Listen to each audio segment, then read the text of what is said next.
Recording in progress.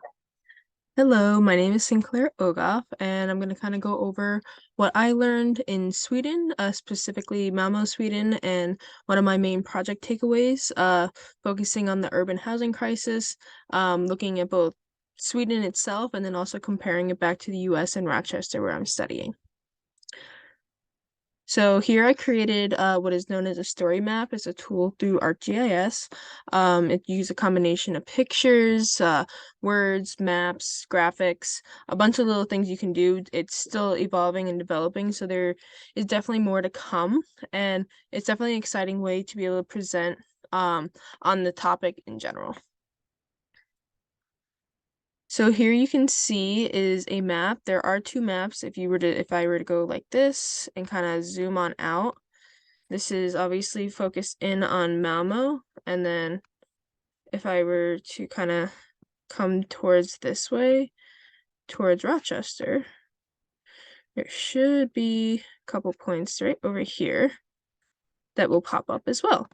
And I can click on those and it tells you the what ID it is, and we'll kind of go further into that and the latitude, longitude, which is, like I said, we'll go into what each of these points represent further into the story map.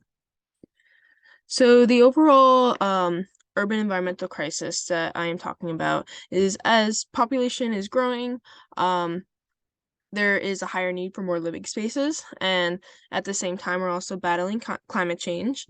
So there are very much tons of concerns for the human population, making sure there's equitable, affordable housing, and making sure that people can both succeed in both climate change goals as well as housing goals, and understanding the social sustainability future that encompasses both climate consciousness, sustainable growth, and just a sense of community and a sense of place.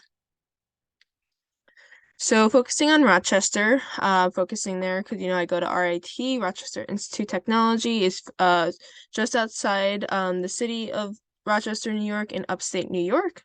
It attracts students from many areas around the world and backgrounds. This is directly from their mission statement. Their goal is, like many colleges, to keep and retain the students in the area as long as possible. But to ensure that this goal is able to be met, there needs to be a continued need for both student housing as well as long-term permanent housing, such as apartments, condos, and housing developments.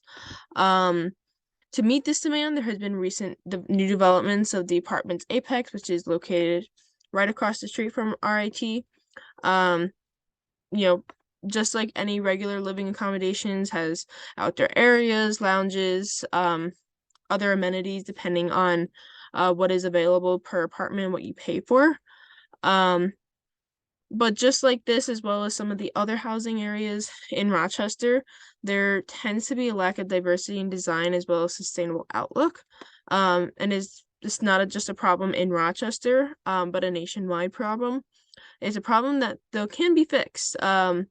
And we can look at what other cities similar to Rochester are doing and combat this problem. So here you can see is the apex. This kind of correlates with the points I was talking about earlier on the map. It will, kind of bring forward different ones. We also have the lodge, which is another student development area. As you can see, you can also add multiple pictures, go through that. So I was able to collect pictures from both of these in Rochester and then as well when I went to Sweden. So this is just some outdoor recreation areas that is available to students. So now here we have Malmo. So while currently I was visiting Malmo, Sweden, I was able to explore four of their eco districts. They were either reclaimed land, such as old industrial buildings or housing units, or new builds, or a mixture of the two. And they incorporate some form of sustainability into them, as we learned while walking through and learning about the area. And there are many examples throughout Malmo of how they're trying to combat climate change and, look at the need of housing, as Malmo is a growing city. And currently Malmo has been placed on the map internationally because of what they're doing with whether it's their building designs or their community space and meeting the resident needs. So it's not all the same. Each residential community has their own unique perks to it, which allows people to not only feel a sense of place to that area, but also feel customizable and understand like this is my area versus this is someone else's area. So some of the sustainable practices being implemented, we see community gardens, we see safe play areas for neighborhood kids, stormwater retention, plant walls, composting, stormwater and wastewater management, improved upon community areas for eating and relaxing, as well as bike storage and better accessibility to bike areas. So this is some collage from all of the places that we went to. And if you were to click on each one, you can, zoom in a little bit more, and click out of that and, explore more about from each of these pictures, as well as I have here the map where we can go through and just learn more about each of the districts. And just kind of, this is where Malmo was first really looked at as an international hub, as a sustainable city, was through the Western Harbor and through the new builds there. And from the Western Harbor, they also had Augustenborg, which is actually one of their first eco cities. So it wasn't the one that originally put them on the map, but it was one of the ones that completed around the same time as Western Harbor, and just kind of like comparing the two differences between each community. As you can see, this improved stormwater can pick up trash before it ends up in the sewers.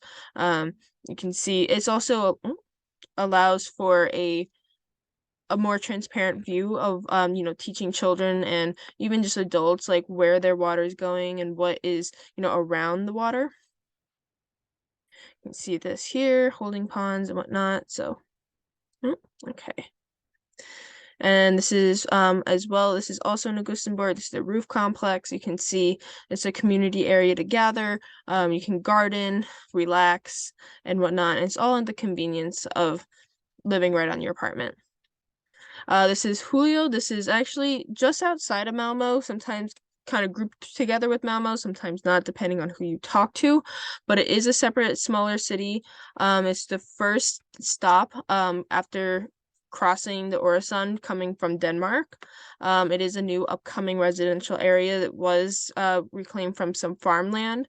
So that is something where Sweden did have to take into consideration of how much farmland versus how much residential areas, so that they're not taking away from a prosperous sector in one area to just be able to put it towards another area. And it's still continued being built, and they're hoping to accommodate more and more people. When we were talking with the urban developer and housing coordinator, she did mention that as they are planning to be built, most of the units are already bought before construction even starts. This allows them to actually confirm going forward with construction, but it also sometimes tends to put a strain on availability once there is houses there for people to then see if they do want to move there. But it's like a mix thoughts on this. So these are some of the play areas that kids and families can come to. Improve bike area storage so that people are more likely to bike rather than using their car, and whatnot. And we have here, oh sure, this is a old mixed residential area now. It used to be a industrial town area where storage units and whatnot, and it's been harder to incorporate more green space, but they've been working on that since it is much more of a cement area than it is a green area, as it was an industrial area. So these are some of the pictures from that, from gardens to the new builds there. As well as in Ostra, they implemented a new type of reuse, recycle, and refuse areas, they call it. Whether that be from underground burying their waste, to having a common space for people to switch out books or clothes and whatnot. So it's a great area for people to kind of see, like, where it's a different area, different structure to how you see waste. So instead of putting it on the outside, it's a collection bin underground. But then also you can see in here in the books and whatnot, it's a nice area so people can, instead of just throwing out their stuff, if someone else decides they want to use it, they can come in there and grab it. So it's just supposed to be, just thinking about how we go through our products and waste and whatnot. These are some videos. I'll be including the link in here, and I'm not going to go through those as well, but just kind of going through Malmo and talking about their city districts, which I just went through. So really why does this all matter? So as we know, humans do impact climate change and the globe on a very large scale, and we need to understand the impact that we are making is larger than most people realize. So sometimes just starting small is the best way to go, because even though, big, bold actions sometimes take a while to see progress, and sometimes that can deter people. But if you're starting at home and you're starting with just seeing, how the water from the rain gutters are being put back into the pond locally and into the stormwater, or where my waste is going to after I finish a banana and the banana peel, or even like I don't fit in this shirt anymore and I don't want it, but it's a so perfectly usable shirt for someone else. Just really understanding the basic concepts of what we as humans contribute to climate change, and being able to understand that firsthand on a smaller scale can then lead to bigger impacts and later on. And sometimes it's just that small step that makes the biggest step. So then now we're thinking, well, why housing? Well, housing is where people are connected to. It's their home, their community, their sense of place.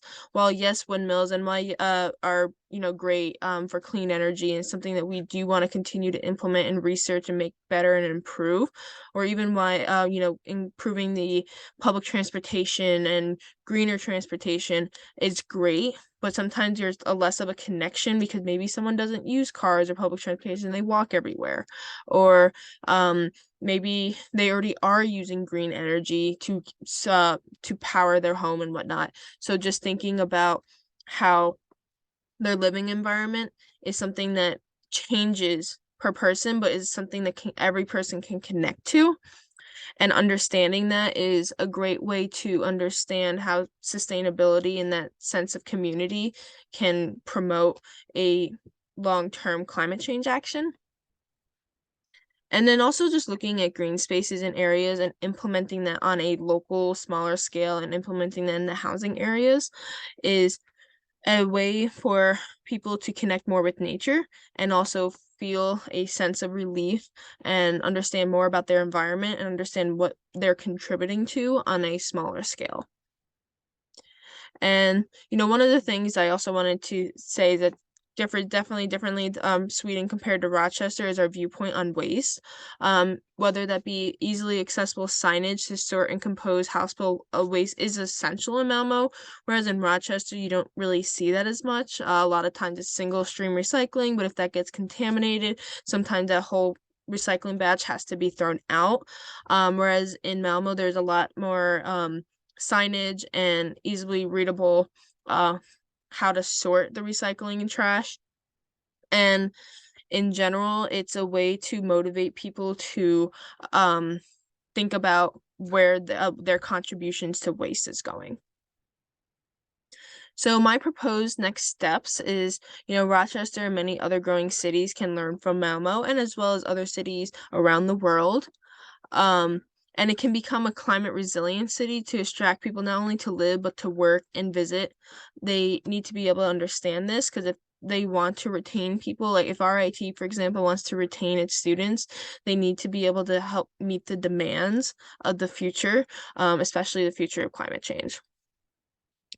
And just whether that be changing sidewalks and streetscapes to make it more resilient to water solutions, or adding more bike paths and even like bus routes, that's a way to consider how to connect people more to their overall environment.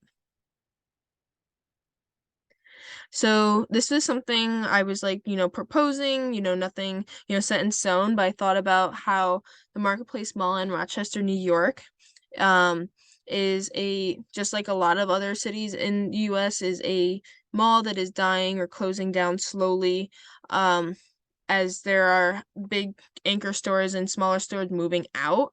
So this can be a way for this mall can be turned into a community hub area, whether that be including housing and apartment spaces, whether that be a community recreation area, or even just new spaces for newer, more local businesses to encourage a new community and a new upbringing there, as a way to understand the future of climate change and the future of our communities. And this is a way, instead of developing on new land, it's to look at pre-existing infrastructures like malls. It can be, whether even if that means just tearing down the mall and reusing the material, but then turning that into a housing area.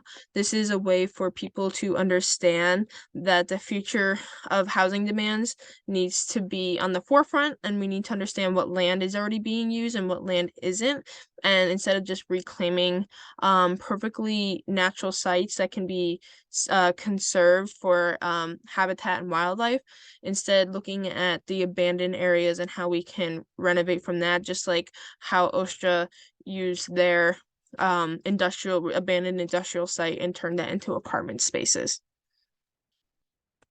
Now, I also wanted to tie in the fact that Malmo, just like any other city, is not perfect. So talking about systematic racism and how there has been a history of current of segregation, especially even in the eco districts. So the eco districts themselves in Sweden are more expensive and are harder for families to, integrate into, especially if they don't have as much money as some. And this can drive a more segregated area, and it creates divides in educational and economic accessibility. And it's then feeds into a continuous cycle of businesses and wealthier people coming into a neighborhood and retrofitting it to their needs and driving up the living costs. So if there were any communities in that surrounding area, then further kicking them out and not allowing them to, enjoy the benefits of a sustainable eco city. And in Rochester, as well as many other US cities, they have a similar problem, as they have redlining that has caused city to become more susceptible to climate change, as well as access to resources that other communities might have and they don't. So this is something that we need to ensure that we're taking into account and understanding before we just start renovating and retrofitting the entire areas to be more sustainable. But then if it's driving up the costs and we're not listening to the current community that's there, how are we actually harming them and not actually helping them? And these are some of my references, and I thank you very much for listening to me and learning a little bit more about my project here in when I was in Sweden, and then, came back to Rochester, research more on that. I hope you have a good day, and thank you.